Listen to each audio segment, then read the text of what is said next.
ससुर गुरु सेवा करहि पति दुख जम अनुसरण तो करहि।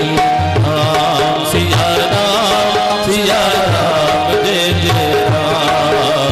श्याम राधे श्याम जय जय श्याम। यहाँ पहली वाली के सास ससुर नहीं है तो क्या बोला? कर रही सदा शंकर पद पति के चरणों की सेवा। क्योंकि सासू ससुर तो है नहीं, देवरानी जेठानी है नहीं, ननदबाई जी है नहीं, एक ही है, तो इसी के चरणों की सेवा कर। इसके पास में जा क्या बोली? सास, पहली बारी बोली सास ससुर गुरु सेवा करें। हे बिटिया, सबसे पहले अपनी सास की सेवा करना। जो नई लड़की बैठी है ध्यान से सुन लो, सबसे पहले सास की सेवा करो, फिर ससुर की सेवा करो, फिर गुरुजनों की, उनके जो तुम्हारे वो क्या है काकस तायस जो कोई महात्मा लोग कोई आए, तो सास ससुर गुरु सेवा करें, फिर पति के रुख के अनुसार तुझे जीवन जीना है। ये सीता मैया की माँ ने बताया। और तुम्हारी माँ, हे जी यो तो ले टेलीफोन और वाह कि कहना तूने, वाह वाह कौन कौन वाह तूने कि कहना, तू मेरे को मिस कॉल मार दिए, मैं देख लूंगी। बताओ घर कैसे बसेगा? समझ गई? ए समझ गई क्या नहीं? ए हाँ ना तो बोलो। समझ गई तो एक बार ताली बजाओ, दिखाओ, देखो कौन कौन बजा रही है, कौन कौन बजा। धीरे धीरे नहीं, जो ए थम कठाई छोड़ी सो, जोर जोर से बजाओ। इन्होंने बैठी,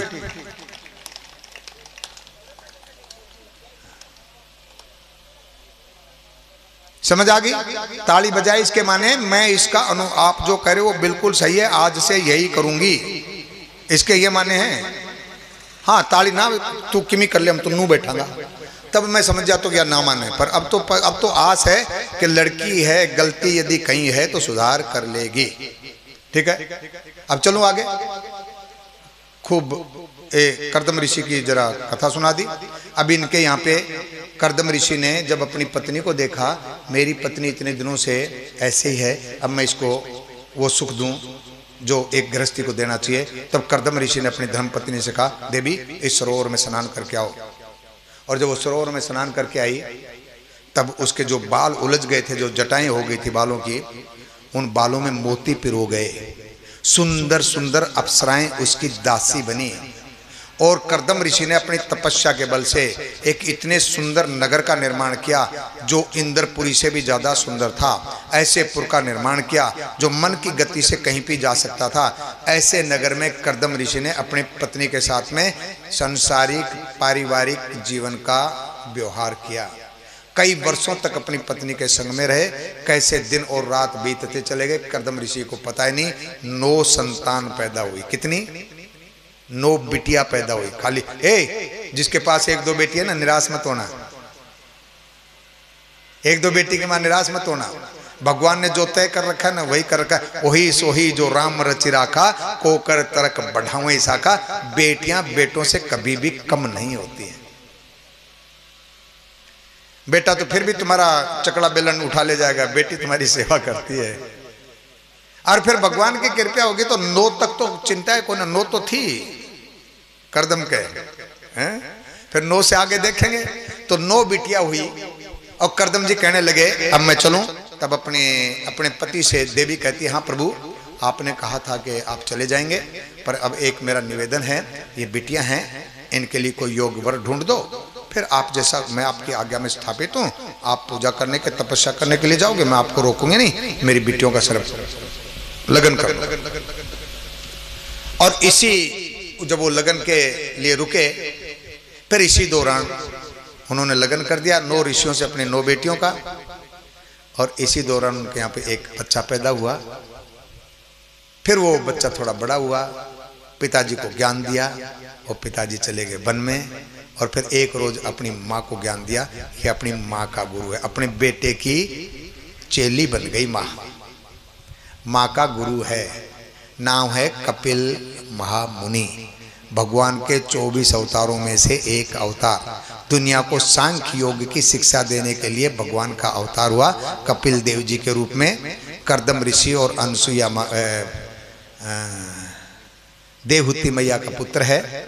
मैया देवहूति को कपिल भगवान ने ज्ञान दिया और फिर अपनी मैया को ज्ञान देके, हे माँ अब आप भगवान का भजन करो, मेरा ध्यान करो, और माँ मैं चलता हूँ।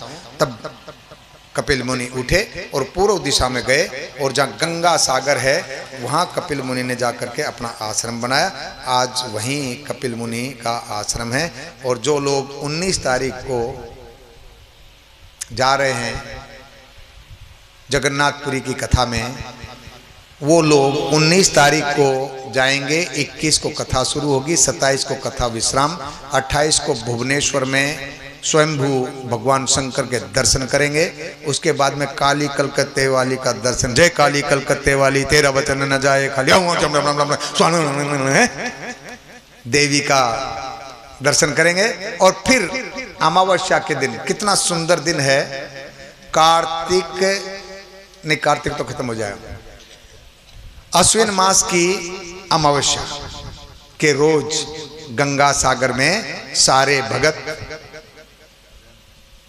अश्विन मास अगन मास वो एक ही है, हाँ, मंगसिर जिसको तुम लोग कहते हो,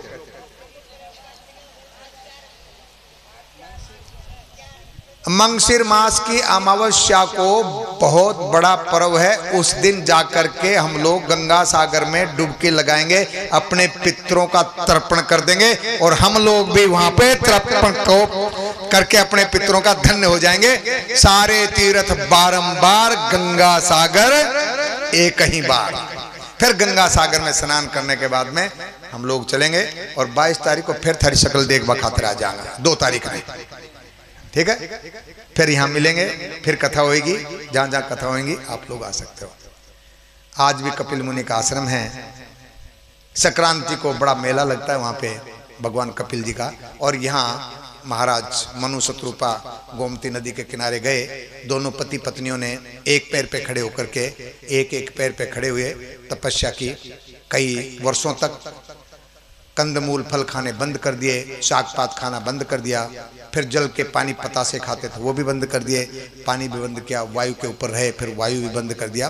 तब भगवान ब्रह्मा आए वरदान देने के लिए, नहीं चाहिए, शंकर आए नहीं चाहिए, विष्णु आए नहीं चाहिए, और फिर वो तपस्या में रत रहे और फिर वो आए जो आए, फिर बोले और वरदान मांगने को कहा। तब उन्होंने कहा कि प्रभु वरदान कुछ नहीं चाहिए, आप दर्शन दे दीजिए। और दर्शन किए, धन्य हो गए। फिर भगवान ने कहा राजन मांगो, तब नहीं, और मांगने के लिए भगवान ने कहा मांगना तो पड़ेगा, और नहीं, तब भगवान ने कहा मेरे दर्शन व्यर्थ नहीं जाते हैं, मांगना पड़ेगा। तब राजा और रानी दोनों ने सलाह करके कहा प्रभु देना चाहते हो तो एक दे दो, आपके जैसा बेटा। फंस गए भगवान, मेरे जैसा तो कोई है ही नहीं। तो फिर बोले रहने दो, अब वचन दे दिया तो दूंगा, मैं ही बेटा बन के आऊंगा, अब तो आप जाओ और सुख भोगो, और जब आप त्रेता युग में आओगे तब मैं आपका बेटा बन के आऊंगा। तो यहाँ पे ये इधर जो बताया था, सनकादि मुनि गए, जय विजय को श्रापित कर दिया, नीचे गिरे। तब ये ऋषि के आश्रम में गिरे, ऋषियों की कृपा से ऋषि आश्रम में गिरे। कहाँ गिरे? एक ऋषि कच्छप महामुनि के आश्रम में गिरे। और जब कच्छप महामुनि के आश्रम में गिरे तब ये कच्छप जी के शरीर में प्रवेश कर गए।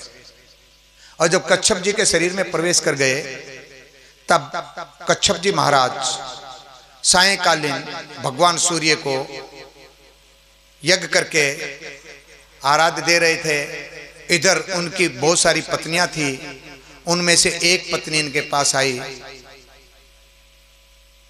और जब ये आई, नाम है दीति। दीति ने आके अपने पति से कहा हे प्रभु मैं ऋतुदान चाहती हूं आपसे। तब पति ने समझाया देवी अभी मैं यज्ञ कर रहा हूं और ये समय भी ठीक नहीं है, उचित समय नहीं है, मैं यज्ञ पूर्ण करके उचित समय में तुम्हारी मनोकामना पूर्ण करूंगा, तब तक तुम आराम से बैठो, ये भूत भावन का समय है, इस वक्त ऋतुदान प्राप्त करना ठीक नहीं है। लेकिन पत्नी नहीं मानी, पति ने बहुत समझाया। आखिर में पति उठ करके आए हैं यज्ञ से, अपनी पत्नी की मनोकामना पूर्ण करी, फिर स्नान करके फिर यज्ञशाला में गए हैं। लेकिन जब ये बुखार उतर गया तब पत्नी को होश आया, मेरे पति ने इतना समझाया था, मैंने माना नहीं। तब पति के पास जाकर के हाथ जोड़ करके निवेदन करती है, प्रभु मुझसे गलती हो गई। तब पति ने कहा, हाँ तुमने गलत समय में आग्रह किया और गलत समय में ये कार्य हुआ, इसलिए तुम्हारे गर्भ से 2 राक्षस पैदा होंगे। हमारे सनातन धर्म में 16 संस्कार हैं आदमी के। 16 में से पहला संस्कार है गर्भाधान संस्कार। यदि हमारा गर्भाधान संस्कार गलत तरीके से होता है, गलत समय में होता है, गलत व्यवहार में होता है, तो आने वाली संतान गलत पैदा होगी। इसलिए जब भी गर्भाधान संस्कार हो, पति पत्नी दोनों का मन स्वस्थ होना चाहिए, प्रसन्न चित्त होने चाहिए, भगवान का भजन करते हुए, भगवान का ध्यान करते हुए इस प्रथम कर्म को करना चाहिए, प्रथम संस्कार को। देखो इसके साक्षी हैं महाभारत में,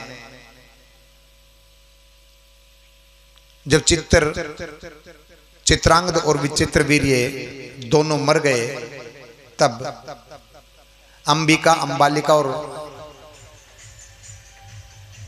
अंबा को जो लेके आए थे भीष्म पितामह, तो अंबा तो चली गई थी क्योंकि वो कह रही थी मैं और किसी से प्यार करती हूँ, तो अंबिका और अंबालिका बची थी। अब वो दोनों बिना संतान के थी। तब माँ सत्यवती ने अपना वंश बढ़ाने के लिए भीष्म पितामह से कहा, बेटा तुम इन लड़कियों के साथ में संसारिक व्यवहार करो। लेकिन पितामह भीष्म ने कहा, माँ आपको अच्छे से पता है मैंने सौगंध ले ली है, मैं इस व्यवहार को नहीं कर सकता, और मैंने अपने पिता को वचन दिया है, मैं इस वचन को नहीं तोड़ सकता, मेरी भीष्म प्रतिज्ञा है। तब माँ ने अपने दूसरे पुत्र को बुलाया, नाम है वेदव्यास, और व्यास भगवान को जब बुलाया तब व्यास से कहा कि बेटा तुम अपने भाई की पत्नियों के साथ में संसारिक व्यवहार करो और संतान पैदा करो। तब व्यास भगवान बड़ी लड़की के पास में जब गए तो डर की वजह से आंखें बंद कर ली। उनका रूप, उसका तेज नहीं सहा गया होगा, उनका तेज ना सहने की वजह से आंखें बंद कर ली, दहशत में आ गई। और जब आंख बंद कर ली तब व्यास भगवान आए अपनी माँ के पास में। माँ ने कहा बेटा सब ठीक है। उसने कहा माँ सब ठीक है, लेकिन एक गलती होगी। क्या? व्यवहार करते वक्त तुम्हारी बहू डर की वजह से आंखें बंद कर ली, संतान अंधी पैदा होगी, अंधा बच्चा पैदा होगा। तब माँ ने कहा बेटा ये तो गड़बड़ होगी, राजा अंधा कैसे हो सकता है? तो माँ होगा तो अंधा। तब उसने कहा दूसरी लड़की के पास में जाओ, और दूसरी लड़की को माँ ने सावधान कर दिया पहले, ए खबरदार यदि आंख बंद करी तो आंख बंद मत करना। अब वो माँ की आज्ञा तो मान गई, आंख तो बंद नहीं की, लेकिन उनके तेज को देख करके ऐसी डरी, पीली पड़ गई। और जब पीली पड़ गई तब व्यास भगवान से पूछा माँ ने, बेटा, तो उसने कहा माँ लड़का पीलिए का रोगी होगा, बच्चा जो पैदा होगा उसको पांडु रोग लगेगा, पांडु रोग, इसलिए उसका नाम पांडु है, पीलिए का रोगी होगा। अब माँ को बड़ा डर लगा, ये क्या कर दिया। तब अपनी दोनों बहुओं को डांटा, ए तुमको कहा था तुमने। फिर हाथ जोड़े, बेटा एक बारी मेरे कहने से एक बार हो। अब वो गए, सावधान अब की बारी, बहुओं को सावधान। तब दोनों बहुएं डरी हुई थी, उन्होंने अपनी दासी को आगे कर दिया, और दासी ने प्रसन्न चित्त से भगवान का भजन करते हुए व्यास भगवान का स्वागत किया। और इसके गर्भ से जब पूछा माँ ने, हाँ माँ अब की बारी ठीक है, विद्वान बच्चा पैदा होगा। तो देखो 3 बच्चे पैदा हुए हैं, अंधा धृतराष्ट्र, पांडु रोग से पीड़ित पांडु, और महान विद्वान नीति निपुण कौन पैदा हुआ? ना बिरो, महात्मा विदुर। तो ये है, संस्कार बिगड़ने से संतान बिगड़ती है।